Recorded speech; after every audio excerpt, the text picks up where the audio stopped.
Hello, and welcome back to Penny for Your Shots. Today I'm talking with Elizabeth Brett, former NBC TV reporter, about the stories we tell, the ones we share with other people, the ones we keep to ourselves, and even the ones we tell ourselves about who we're supposed to be. We talk about using your voice, letting go of the polished, perfect version of yourself, and why your stories matter a whole lot more than you think they do. Here is Elizabeth Brett.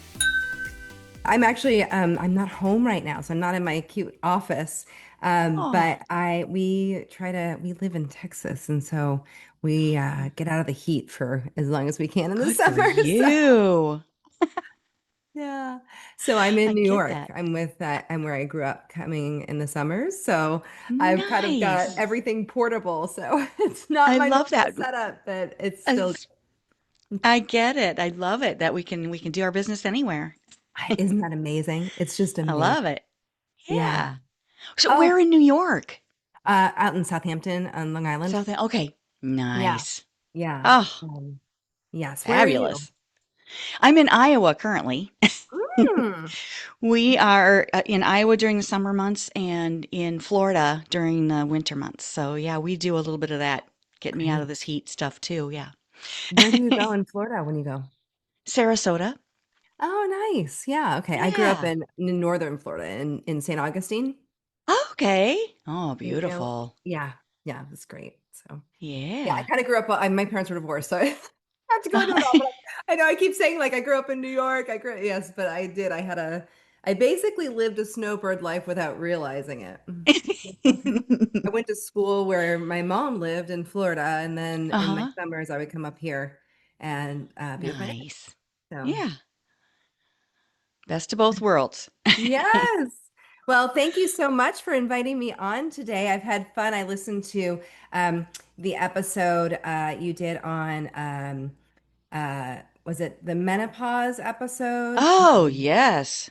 So fascinating because that has been the world I have been in for the last couple of Oh, years. And I preach. just Yeah. love how you ask so many good questions and were so specific, and there's a lot of great information. So, Well, thank you. Yeah, I think that episode is going to help a lot of women because, mm, boy, I wish I would have known that 10 or right? 15 years ago. Yes. And that's where I am. I was, Uh-huh. um, well, I don't know how old you are, but I'm 46. And so for me, it really actually started after I had my daughter, who, when I Yeah. was 8, and Yeah. after, and I had never, no one had ever talked about perimenopause could No, start in your we late didn't talk about 30s. stuff like this. No, No. oh my gosh. So anyway, I loved it. I was like, oh, this is going to be so great.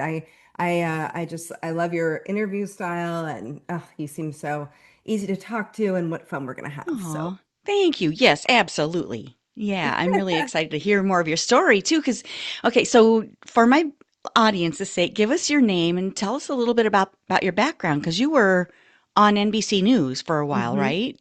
I'm Elizabeth Brett, and I spent almost a decade in TV news working for NBC as a reporter, which meant every single day I would come in, I Mm. would find a story, I would interview people, and condense that 30 minutes of interviews and whatever video we got down to about 90 seconds, Wow. and do that, multiple times a day. Stood out in the middle of hurricanes, covered presidential campaigns, did all kinds. I covered the Olympics. Had a really magical, incredible career, and then I got to the point where I knew it was just time for me to do something else. I left news Mm-hmm. after a big heartbreak, and it was one of those, we've all had those where it makes you question everything in your life. And the Mm. question for me was, is this worth it? Is this really how I want to continue? Because I was really on the brink of going national. And Yeah. I knew that that would be a trajectory that would take me in a certain way in my life. Mm-hmm. And when I really asked the question, I really was looking for something different. And so I left and Mm-hmm. I started a business to help women get over heartbreak. And in that business, because I'd just been through Oh, it and had all these amazing tools. And in that business, I was on the Today Show, Wall Street Journal, New York wow. Times. I was doing this massive media tour because I knew how to. I'd been on the other side of it, so I knew how to do interviews, and I loved being Hmm. interviewed, and it was so much fun. Um, and so people started asking me, women specifically started asking me, Uh-huh. how do you prepare for media interviews? And I want to speak. And I Mm. started to get asked to speak on stage, and they wanted to know how I was speaking on stage. And so out of that was really born my passion, um, that I could help other women understand how to Hmm. use their voice in interviews and speaking on stage and speaking on camera. And really it came down to storytelling. So in different ways for the Hmm. last 15 years, I've been working with women in that realm. Oh, that's very cool. And I think so many of us have left a corporate role because of, there's been something that's triggered. I don't think corporate was built for us. It's built in Uh-huh. a patriarchal system where, it runs on a 24-hour cycle. We're Yes. much more intuitive, more collaborative. It just doesn't, the way that it's set up is not really, it's not conducive to the way that we run our lives or Yes. just go about our day or our month. Mhm. But Yeah, can I and for back up me, just a sec? yeah, I'm yeah. sorry, go ahead. Go ahead. No, for me, I was just going to say that for me, what I really noticed as well Mhm. was that I saw two things happening to the women that were in news for a long time. I Mhm. am a very empathetic human. I Mhm. feel incredibly deeply, and it's one of the things that made me great at my job. But I noticed Mhm. that women who were in it for a long time would either stop feeling as deeply because you're literally in trauma every day, right? That's part of the Oh, job is right. It's what you're you're reporting really in on. trauma, right? And you're touching these people's lives in a moment when they are, typically Mm. have something that's really um, huge happening for them. And so Mhm. you're metabolizing all of that. So you're either Mm. going to stop feeling it as deeply, you build up this way to kind of protect yourself from having to go through Right. that every day, or you're going to burn out. Yeah. And neither of those things were appealing to me, you know? And that was, and Right. so in that way, I also think it wasn't built for someone like me to Mm. stay in this open-hearted way of feeling very deeply and Mhm. to be able to do that in a healthy way. Right. Okay, so can we back up for just a second too? You Hmm. mentioned you left that because of a heartbreak. Was that a personal heartbreak or was that something that happened at work? Yeah, yeah. It was a love, and Okay. it was a beautiful, tumultuous relationship that ended. Uh-huh. And it wasn't that I left it. It was like that was the thing that allowed me to question everything. Okay. Sometimes you Yeah. need something to pull you out of because we're so in our lives, we're so living our Right. lives that sometimes you Yep. need something that makes you zoom out and question all the Right. things so that you can then Mhm. say, what is it that I really want? Is this like this is my one life? Is this the life I want to be creating? Right. And when I started asking those questions, it was interesting because some of the things like I realized I didn't really like red wine. I was like, it's actually not something that I love, and I like there were all these things that came in that moment, Wow. but it Uh-huh. really was that ability for me to just pull back and to stop Yeah. living because I was in the pattern of doing it and to start Yeah. asking, what do I actually want to create here? And that was That's the amazing. biggest gift that that relationship gave me. Mhm.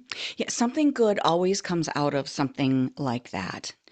And we Absolutely. get so busy. I think especially women, we put one foot in front of the other. We just do what we need to do to survive and to be, especially in a corporate situation when you're working and following that system, you're putting one foot in front of the other and just doing it day by day. And it's your habit, you know. You do for other people, you do for your boss, you do for the company. Mm, If you're going to be absolutely. good at it, you have to do that. Yeah, and I think for me too, I spent a lot of my 20s. I'd be curious to hear about you, but I spent a lot of my Hmm. 20s really focused on becoming who I thought I needed to be successful. And I call Yes. that performance culture, right? Which is Mm-hmm. we're taught, especially, I've only ever done it as a woman, but we're taught as women to really look at like news was a very specific thing, right? I was taught to, I Yeah. had, had a very specific haircut because consultants said that would be best on camera. I wore certain colored makeup. Like it was Wow. down to the T that I was being Mm-hmm. shaped into who I was supposed to be for my audience. Wow. But I feel like Mm-hmm. every woman has that to some degree. We learn how to become who we're supposed to be to Mm. become successful, to Yeah. fill that role we're trying to fill. And To and fit into the then mold. yes, and then we have to Mm-hmm. get to a point where we go, we recognize how much we have shape shifted, right? And how much we Yeah. have put on these various things to become this. And Yeah. that's a lot of the women that I work with are in that moment where they're actually doing the opposite. They're taking off the masks. They're Love they're it. they're they're at the point where they are like, I want to remember who I was before the world told me who to be. Right. Right. And the things that I wanted to do, the impact that I wanted Mm. to make, the people that I wanted to serve, all of Yes. that, we sometimes lose a bit of that or forget about it. And Hmm. yeah, at some point in our lives, it keeps tapping on our shoulders until we say, okay, yeah, maybe now is time. Maybe it's something I need to look at again. Yeah, and what a beautiful thing to be able to come back around to it when we've Hmm. had all of these experiences. And to then Right. deepen into, okay, how do I do this now? Now that I've learned all these things, now that I've become who I am, what feels Mm, authentic and real right. to me now? Hmm. Elizabeth, you being a reporter and taking those 30-minute or whatever, those interviews, those segments that you created, and then paring it down to a 90-second segment, that must have made you really good at getting right to the point and getting the meat of the story out there. How did you navigate that? It was, we had to do it so often. And that's one of the beautiful Yeah. things is that it did get me really good at recognizing, while I was doing an interview. So one of the things that I was taught, it was one of my favorite things ever was beware of finding what you're looking for in a conversation. Mm, So it opened me up to seeing the conversation for what it actually was and not what I wanted it to be. Because again, you're mm, under a tight deadline, you've got four people to mm. interview, you're trying to get, the sound bite that will fit into your story, but really Right. being present enough with the moment to see what was actually happening in the conversation. And it might be that that's as simple as it changes the questions you ask because you recognize there's something there that is incredibly powerful that you might have missed if you'd just been going with the questions you had in mind, right? But Right. it but Hmm. it's being aware of the unexpected and leaving room for that to happen so that you can Hmm. actually see what I call the golden nuggets are and Mm, then being aware of what they were so that when you're going back to condense, there might be hmm. three or four really magical sound bites from this one person, and then you might Hmm. have three or four from another, and then different facts you need to weave, and so it really becomes like this beautiful puzzle. But you're always looking for the things that allowing it to surprise you and allowing you to Hmm. actually be present enough to see what's there that really is the heart of the interview. Mm. Yes. I think that's so important in life in general, just to be present. That's the Mhm. biggest gift we can give to someone is to hear them, to see them and to listen to them. What are they telling us? Absolutely. Absolutely. It is. Yeah. And It it's all breaks it's down to it's that. true with children, right? With our Mm, kids. It's true with our yeah. partners. It's true with our friends. It's true in business. Yeah. Every level. Yep. Everyone wants to feel seen and heard. Hmm. And what a Yeah. gift to give that to them. Yeah. Well, and even for ourselves to be fully present in the moment, just to be like, okay, what did I come to this room for? Right. Absolutely. Yeah. Just little things. So, Elizabeth, one of your your publicist had sent me a list of things that you Yeah. talk about regularly, and you were talking. One of the things was the origin story versus the North Star. Can you tell me what do you mean by that? I think a lot of us have heard of origin stories, and maybe some of us have heard of North Star as well. But explain the difference and tell me a little bit more about that. What I see now is, maybe 10, 15 years ago, a lot of women were Mm-hmm. paying $10,000 to get their origin story perfectly sculpted. And this was the story of how they Mm, became who they were. And it really took you through, and what a beautiful practice, right? To really go through and discover all of the pieces that led you to become who you are today. uh-huh. And there is a place for that. And yet what I see now is I see a lot of women who have a story that they are used to sharing about themselves, and maybe they've shared, Mm, if they've been in business for any length of time, they probably shared it hundreds of times. Um, mm-hmm. and so, what I like to consider and what I like to invite people to do instead is to first of all recognize there are so many stories that you have that you've never told. There's so Mm-hmm. many, no matter where you are in your career. And one of my favorites is the North Star story, which I named that because to me, it is if you have a body of work or even a Mm-hmm. new offer you're creating, it is really being able to tap in to a micro story. It's not your whole origin story. It is a Okay. micro story that explains why that offer is so magical, why you came up with that offer, why it Mm-hmm. means so much to you, and what moment in your life led you to that. So Mm-hmm. it is much more specific, and Mm-hmm. it allows your audience to not only connect with you as a human being and to know part of you that is a much deeper level than your beautifully polished messaging, but it also Mm-hmm. allows them to connect to what you're offering in a different way. Mm-hmm. That's beautiful. It's kind of it reminds me of what we were talking about a few minutes ago, where you're zooming out and you can suddenly see it. Mm-hmm. Mm-hmm. Where your origin story, I mean, it's the things that you've gone through, but it's just such a big picture that you don't really see those trees in the forest. Hmm. Yeah, and again, I think people can get this is performance can come in here too. If you've told a Uh-huh. story a bunch of times, you just sort of Yeah. perform it instead of being in Yeah. it. And It's so this is comfortable.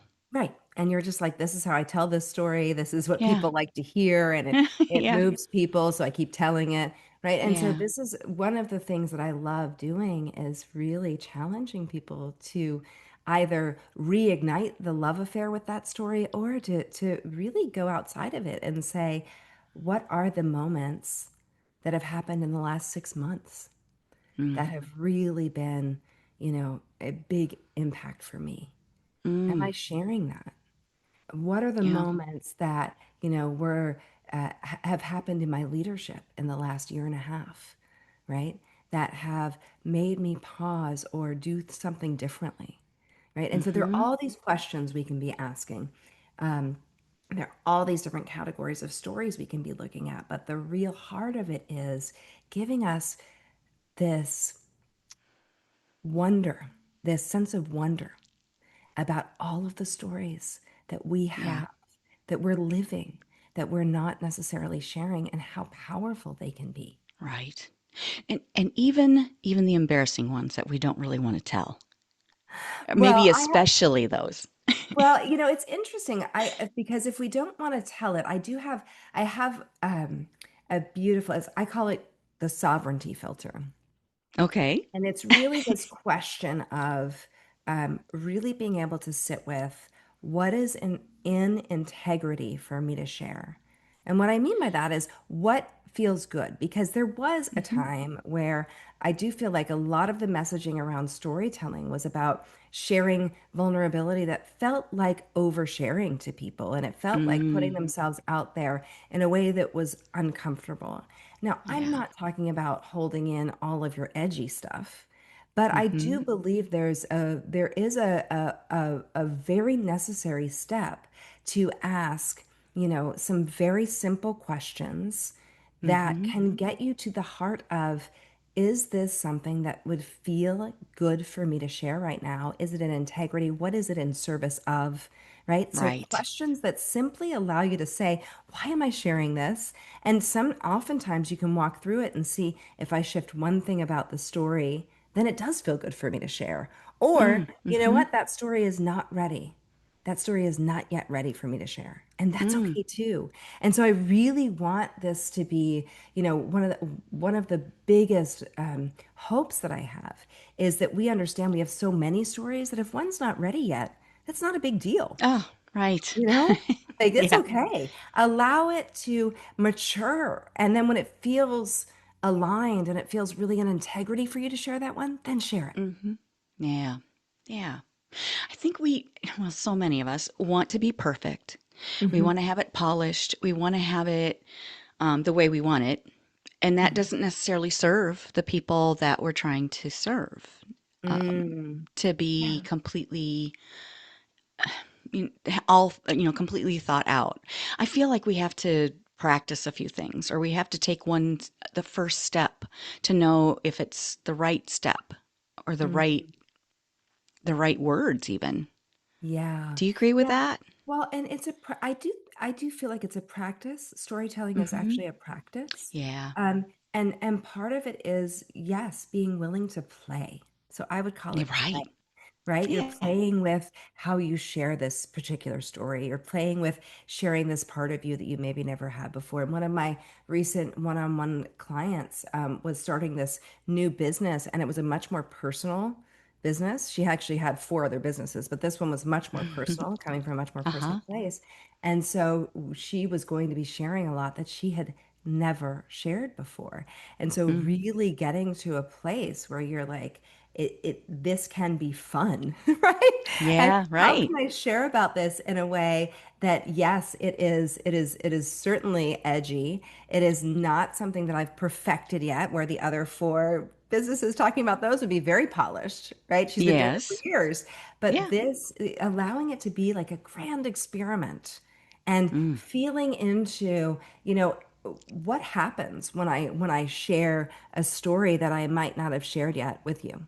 How do you respond to me? What is the connection we're able to build? How do I feel sharing it? And really Yeah. taking a moment afterwards to just be in that place where you get to, again, just understand, did that work for me, or did it not work? What about it was Yeah. great, and what about it would I do Mm-hmm. differently next time? And not Right. having to be perfect out of the gate. This is part of that performance culture that I was talking about. We've been Right. so trained into, looking polished all the time and having it all figured out, as Yep. opposed to coming at it and being like, I'm gonna play. I'm gonna play in this realm. Mm.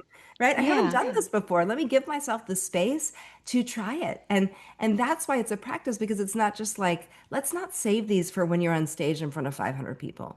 Let's be in the practice of Yeah. sharing stories all the time. And Right. so that way you're getting to see what works for you. What's your storytelling style, right? What do you love to do? Mm-hmm.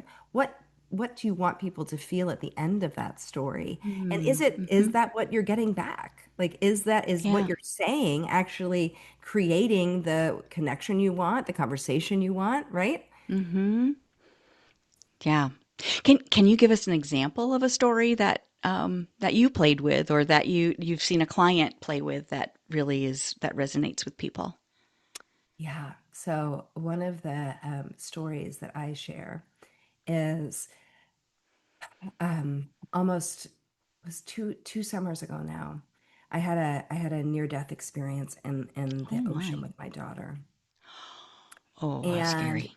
we were on the beach. Actually, where I am now, we were on the beach, and it's where I've come to since I was a little kid.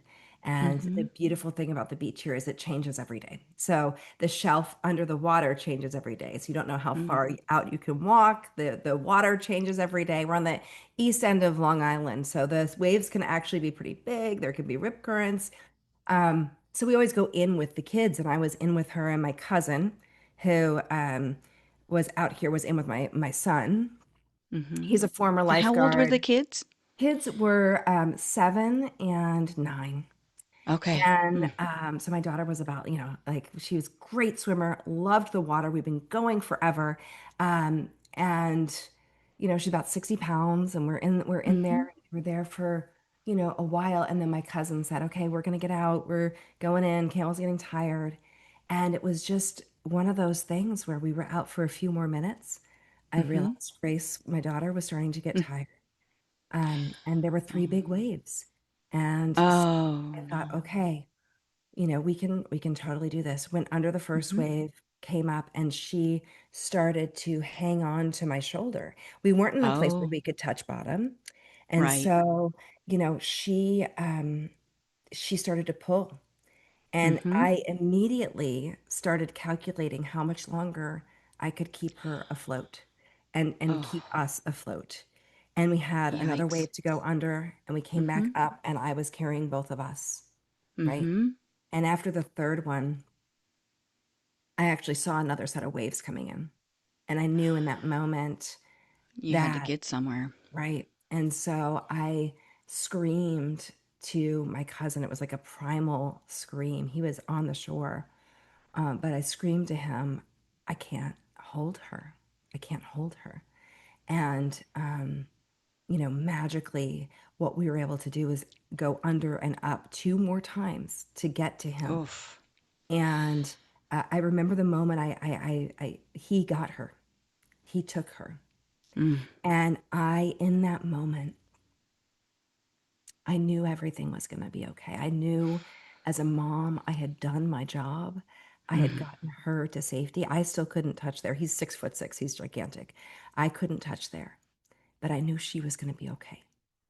And I remember thinking, ocean, take me home. And I didn't know Oh. if that meant that I was going to go into the sea or if it Uh-huh. meant that I was going to make it back to shore.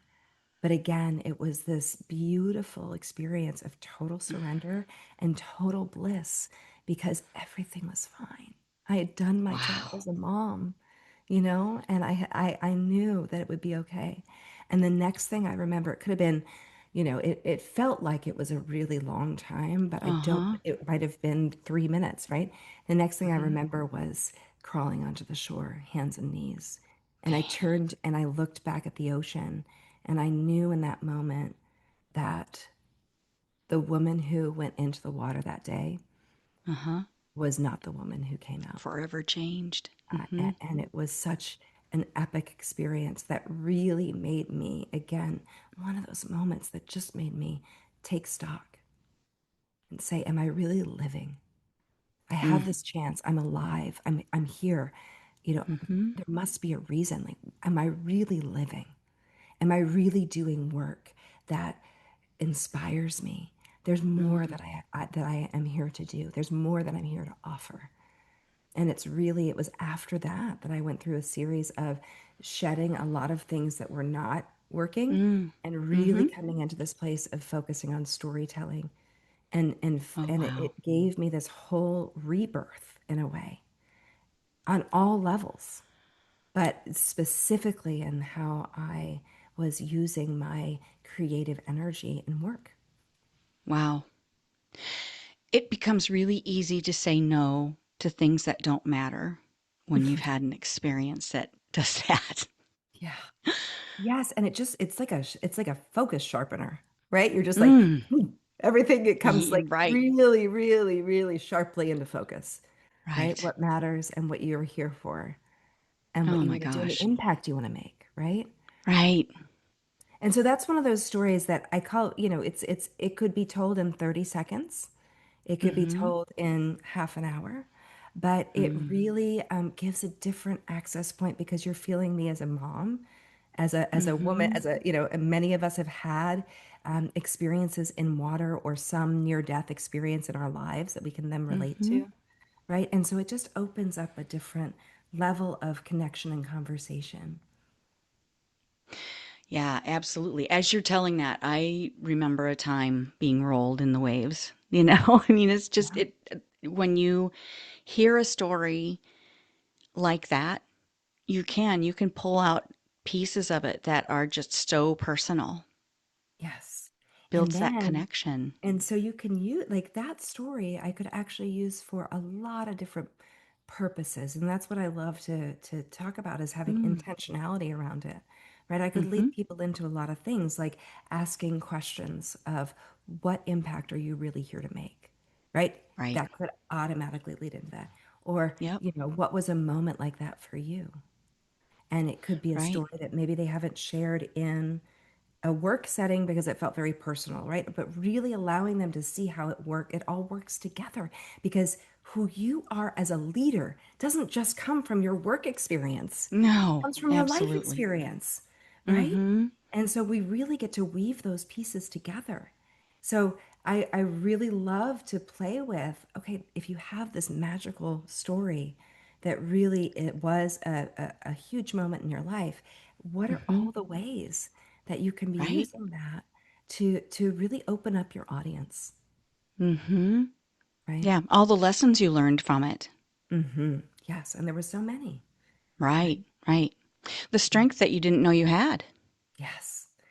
And that survival instinct of like Mhm. fighting and fighting and fighting, and then finally the Yep. release, the surrender Yep. that happened. It Mhm. might be the Calling first for time in my help. life I ever truly surrendered like that. Wow. Felt it was beyond peace, it was blissful, right? And like even that, Wow. Mhm. recognizing that layer of it, right? Mhm. I mean, just so many Yeah. pieces you can pull from one story. Right. Hmm. Right. The bliss that you describe, it almost it takes away almost the fear of death. Hmm. Because if you survive this incident and you've come to a bliss, not just, I mean, you've beyond fear, beyond, okay, I'm okay with this, but now you're in bliss. That just Right, like nothing can scare you. What's right. going to scare you? Totally. Right.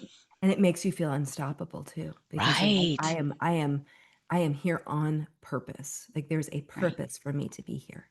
Right. And Mm-hmm. so there's like nothing can stop you. Yeah. That's goosebumps right there. Oh, thank That's you. very cool. So you are using these things that you've learned. You're taking that to predominantly women, right? And Hmm. coaching women on how to tell their stories. Is that Hmm. what Hmm. where you're Yeah. going? Really helping them see through the eyes of a storyteller. So Mm. understanding again these moments Mm-hmm. and all the different ways they can be used, but it really is opening up how they see their lives and how they connect with the moments happening in real Mm. time and the moments that Mm-hmm. have happened before. Um, and it gives them access to, again, a lot of the women that I work with have been doing the work they're in for 10, 15, 20 years, right? So Mm-hmm. it gives Yeah. them access to a whole new way of thinking about communication and messaging Mm-hmm. away from Yeah. that polished, perfect messaging and into this much more, I guess I would say, soul-centered place, That you feels so know? good. Mm-hmm. Mm-hmm. Yeah, And so many women I talk to don't feel that their stories are important. mhm, Oh, it's just this thing. Everybody goes through things and they just discount their own experiences so they don't share them because, oh, nobody wants to hear that. How do mhm, you how do you bridge that gap? How do you let women know that no, your story does matter. Matters to more than just you, matters to more than your family. It can make a good impact, a greater impact on the mm, people that you serve. mm.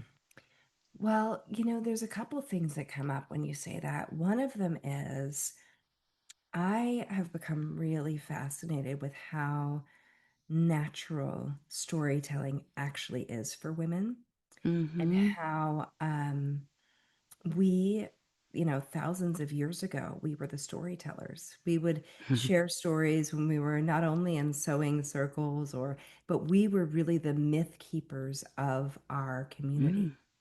Mm. And Mhm. so, first of all, to recognize that storytelling isn't just about you.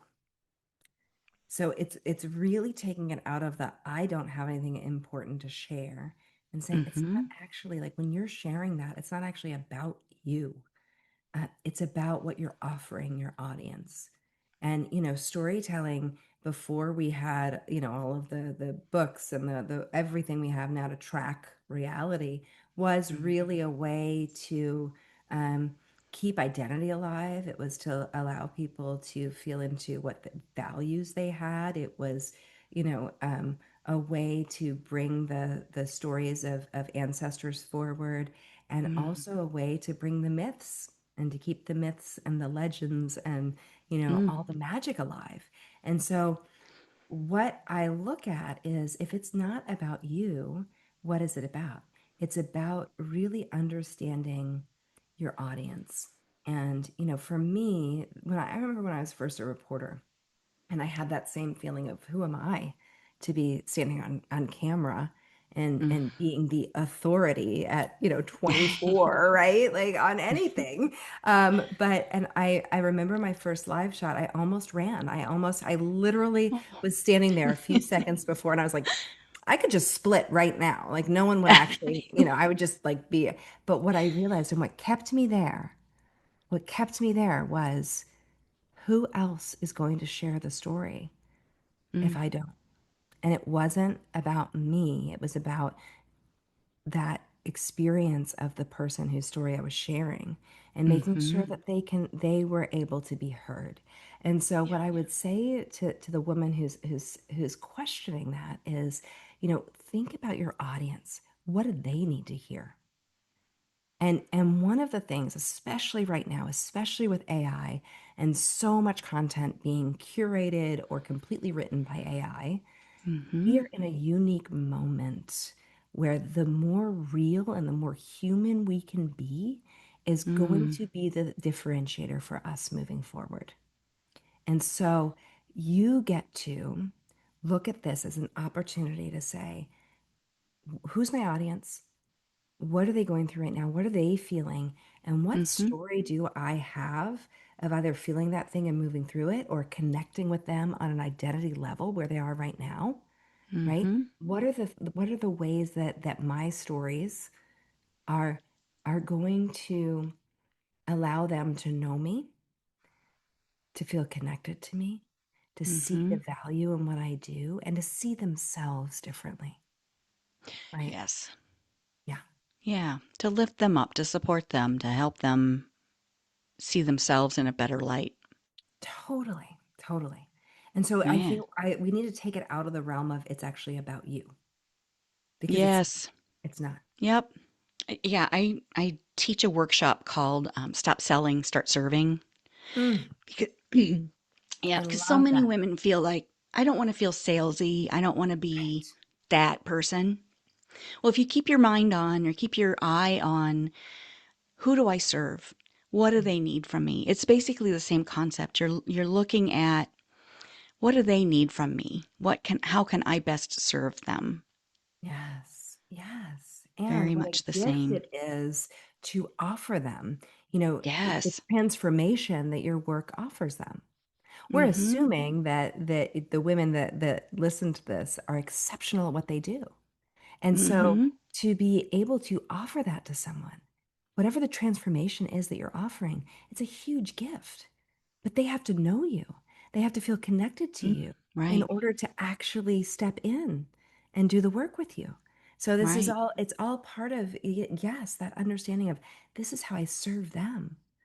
And Mm-hmm. only when I'm truly sharing from this soul level place about Mm-hmm. who I am, my experiences, what made me the kind of leader I am, and the way I see the world, are they going Yeah. to know that I'm their person and that Right. that they're going to feel the transformation through me. Yeah. It's so important and so connected. Mm, Everything, everyone. yes, completely. Yes. Okay. So, Elizabeth, can I Mm, switch gears on you a little bit? please.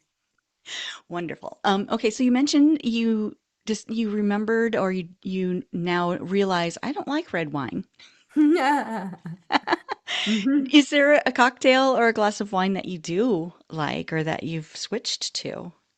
Well, Penny, this is so fun because when I was reading about your podcast and listening to episodes, I was like, this is going to be a hilarious conversation because I have never talked about this before, but I actually stopped drinking about 5 years ago. Oh, you And did? and what's really interesting is it was not this moment of like I've got to be, but I literally after that was the first moment that I told you about where I stopped drinking red wine was the first moment Yes. where I was like, what do I actually love?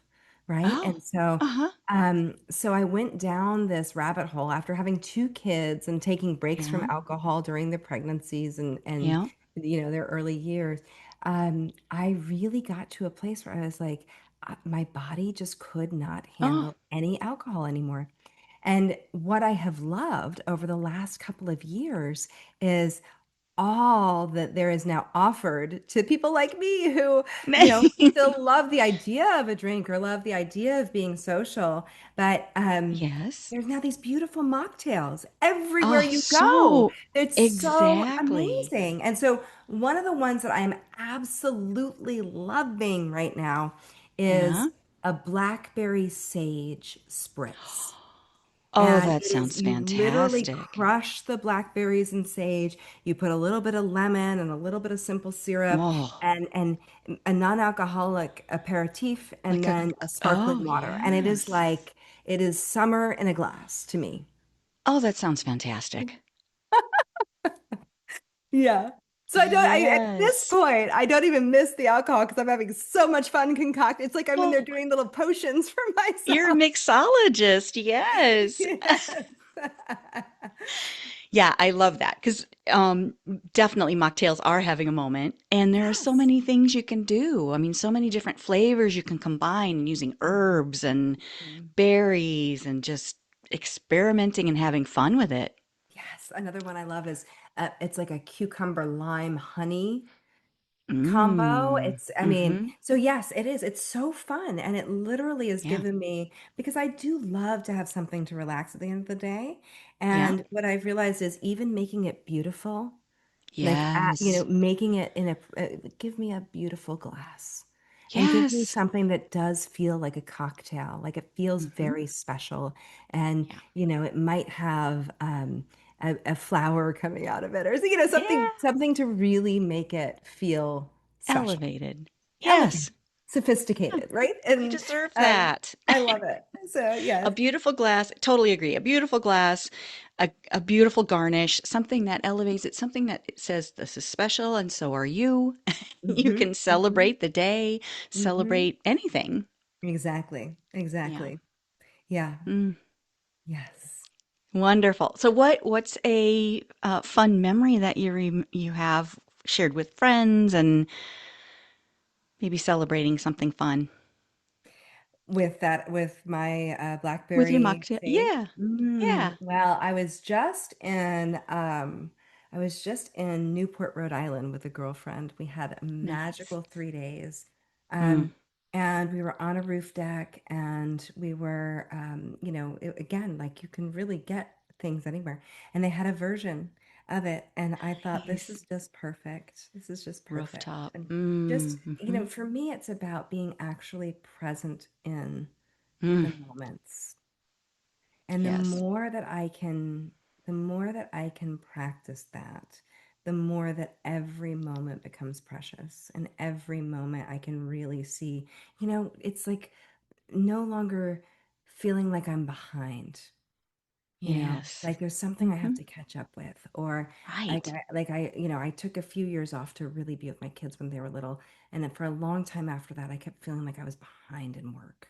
Other people Mm, kept going and I didn't, right? So I mm, had to make up for that. And that was a huge story I carried that I had to release. And one of the biggest ways for me to release that was just come back to the present moment. Just feel my feet on the ground and be like, what is in front of me now? And so I can yes. tell you a million moments with my blackberry sage spritz, Yes. but it's really just about being in the moments that are in front of Mm, me. yeah. It slows down time. It when you're present, well, again, it's the biggest gift you can give another human. Hmm. It's the biggest gift you can give to yourself. Hmm. you don't get an award for being busiest. Yeah. So many of us just feel like we're rushing around trying to do all the things. And, no, just take a breath, feel your Mhm. feet on the floor, take a Mhm. sip of your blackberry spritz, Exactly. just what's right in front of you, your besties, or Yeah. the smell of the ocean coming, at the beach, whatever you are experiencing, living Mhm. in that moment, it slows down time. And this is actually, there's a deeper layer to the work that I do whenever we get into story work. There's often a question of what are the stories you're telling about yourself that are somehow limiting how you're showing Yes. up in the world, Mm, and there is that deeper question, just like I was saying about being behind. We all have hmm. stories like that about Yeah. who we are or how we have to show up or who we need to be in Yeah. work or what we That can and aren't can't true. share or how we can use our voice or right. So like, but to Mhm. pause long enough to say, what is that story, and do I choose to continue it, Yes. or It do is I a choice. choose a different story? Yeah. Yeah. Mhm. That's beautiful. Mhm. Thank you. I call that Love it. story alchemy because it really is. We Mm. transform on the inside and the outside through storytelling. Mm. Yes. Wonderful. Elizabeth, how can people find you if they want to learn more, if they want to work with you? How should they contact you? The easiest way, I'm at elizabethbrett.com. So just my name. You can find me on Instagram. It's Elizabeth S. Brett, as in Sam in the middle there. Okay. And those are the two best ways. I love Wonderful. Well, getting I'm DMs from people. I Oh, love having nice. people reach out. So yes, Okay. Well, I will put those links in my show notes too, so people can find you quickly and easily. But if someone's listening, they can know what those are. Is there amazing. anything I haven't asked you that you'd love to share? Hmm. I just really feel that we are in a time where it is such an incredible moment. Our great grandmothers did not have the opportunity to share their voices in the way that we do. Right. Right. Um, Even our grandmothers could not pick up a phone and turn on a camera that could then, Mm-hmm. get them in front of thousands of people Mm-hmm. instantly. Yep. And so one of the things that I love to feel into is, my voice. I get to speak for all the women who came before me who Mm. have not did not have the opportunity, and to Mm-hmm. recognize how beautiful that is. How beautiful that is that Mm-hmm. we're in that moment in time where this is possible.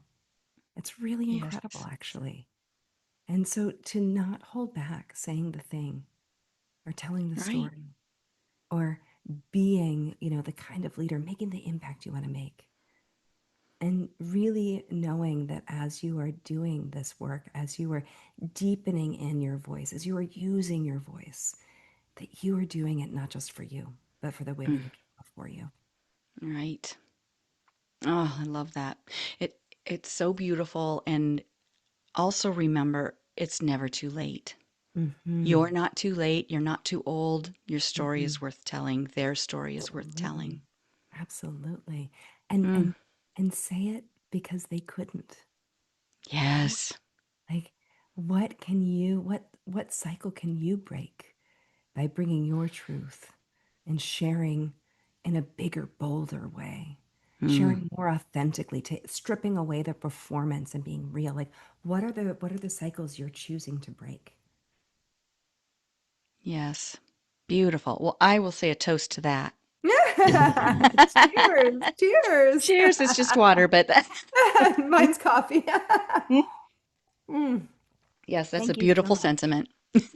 Thank you, Penny. Thank you so much for having me today. It has been such a pleasure to It talk to has you. been wonderful. Mm, Thank you, Elizabeth. I've enjoyed getting to know you a bit and loved hearing your stories and how you help women tell theirs. yes, thank you, thank you. Wonderful. Thanks. Have a wonderful rest of your day. Yeah, you too. All right. Bye bye. That's a wrap on this episode of Penny for Your Shots. If you loved today's conversation, don't let the inspiration stop here. Get my weekly insider updates straight to your inbox. It's where I spill behind the scenes goodies, exclusive tips, and all the fun stuff I don't always share on the podcast. Sign up now at pennyforyourshots.com/insider. I'll see you in your inbox next Thirsty Thursday. Cheers!